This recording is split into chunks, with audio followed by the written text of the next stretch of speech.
Two people each have $10,000. One puts it in a bank, one puts it in a brokerage. On their phones, both just see a number and think it's cash. But your cash at a bank isn't really cash, and your cash at a brokerage isn't really cash either.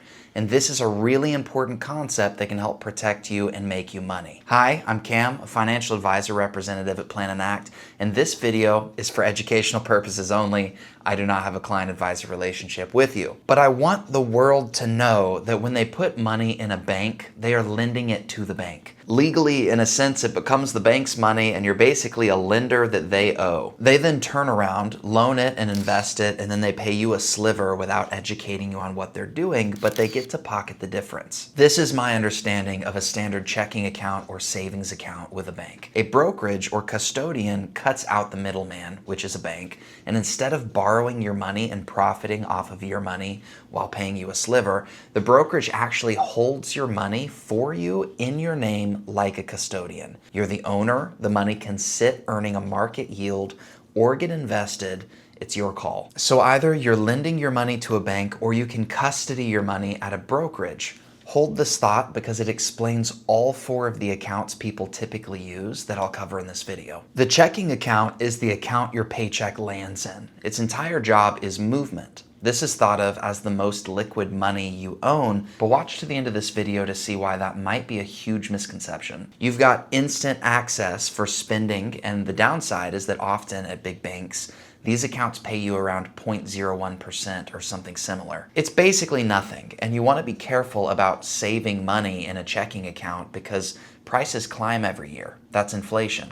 Any money that is earning nothing is a loafing asset that is basically losing purchasing power over time. Then if you look at the fees that checking accounts are famous for, you've got a brilliant tool for spending, but a terrible place to store anything that you're not about to spend. Then there's the standard savings account. Mechanically, it's nearly the same deal as a checking account. I guess in a lot of ways, it's different psychologically. We might tell ourselves that I'll save money in a savings account and I'll actively spend or move money around with my checking account. But if I really wanted to save money, I wouldn't want a true loafing asset. I wouldn't want to put it in a standard savings account or take cash and put it under my mattress or put my cash in a can and bury it in the backyard, which are funnily enough two responses people have had when banks have failed. The problem here is the inflation rate at which your cash is losing purchasing power being so high compared to the interest rate at which the bank grows your account over time being so low. And a standard savings account is usually just a hair above a checking account and nowhere near enough to keep pace with rising prices. So a normal savings account makes you feel responsible, but really you've just got a loafing asset. Keep that in mind. The high yield savings account is also at a bank, and it's recently paid somewhere around 4%. If your emergency fund is parked at a big bank right now, this could be the easiest upgrade in personal finance. The rate in this high yield account can beat inflation, but there's no promise it always will. But there's never really any promises with any of this, is there? It's all relative. Some things are relatively better, some things are relatively worse. We just want to know what the things are and how much risk is involved. Now, the brokerage account is something that I think is underutilized today and largely misunderstood. Depending on the company you're with, like when I'm using Vanguard, moving money into the brokerage and keeping it cash doesn't actually leave you with cash sitting in that account. It's generally inside of a money market fund of some kind, which is a very conservative fund holding short-term, high-quality debt like treasury bills. And these are paying you a yield while you do nothing. For example, at Vanguard, that default fund is called VMFXX. At Fidelity, it's SPAXX. And I've also used Schwab, and this is a great example of how not all brokerages are the same. Because I haven't noticed Schwab automatically investing in one of these money market funds for me.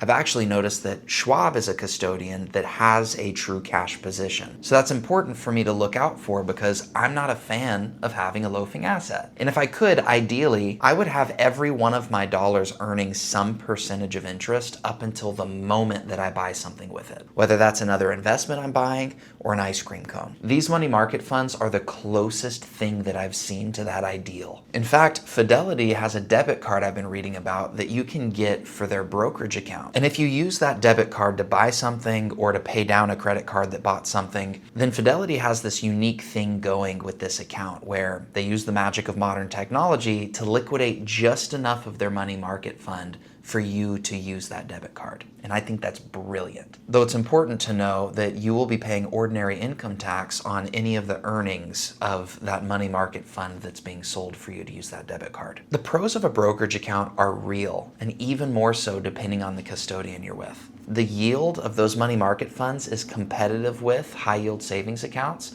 and that same money is one click away from being invested if you ever really wanted that. Many brokerages now allow those debit cards or a checkbook or bill pay so that it can basically act like a bank account. I can't speak to whether other custodians are doing what Fidelity is specifically doing with selling mutual funds as you use the debit card. But really, I feel like people are always talking about a checking account, a savings account, or a high yield savings account, and I'm just thinking, why does nobody talk about brokerage accounts? And I think it's more of an issue with a lack of awareness because a lot of this is relatively new. We're coming from the 50s and 60s and 70s where just about everything investment related was done through your stockbroker, who kind of just wanted you to believe they had a crystal ball and that the next investment they were going to buy is going to be a really great raging success. But even they didn't know why that would be. And more often than not, it wasn't. Now today we have individual retirement accounts and individual brokerage accounts. So as everything moves to be more individual, it's stuff that you can open and manage yourself. So a quick recap, a bank borrows your money and hands you a little of what it earns. A brokerage custodies your money and lets you earn or invest for you. My boss and different professionals in the industry have explained to me how, in their view, certain bond funds, and definitely not all bond funds, but certain ones or these money market funds that you can get through a brokerage, in their opinions, are technically safer than the cash you would hold in a bank. And that's because these funds wouldn't freeze up on you in a way that a bank would freeze up on you if everybody went to pull their money out of it. Your money actually is in that custodian and you actually do have access to it. The only reason something would freeze at all is maybe because of a technology issue or a website getting overloaded with everybody going there at once. I actually experienced this once with Vanguard where everybody was panicking out of some stock or the market, I can't remember, and I was just wanting to buy something and I couldn't for about 3 hours. So that is possible, but that's still a different issue than a bank literally telling you, hey, sorry, we can't give you your cash because we literally don't have your cash. Checking accounts are for spending, but I think that what a spending account is definitionally broadening and changing. A savings account is a good thing for us to know that we have. It's a good psychological habit to have, but we want to be careful about having loafing assets. With high yield savings accounts, we're finally getting at better options with our banks. But I really just wanted to make this video to explain the flexibility and the power and the potential of brokerage accounts.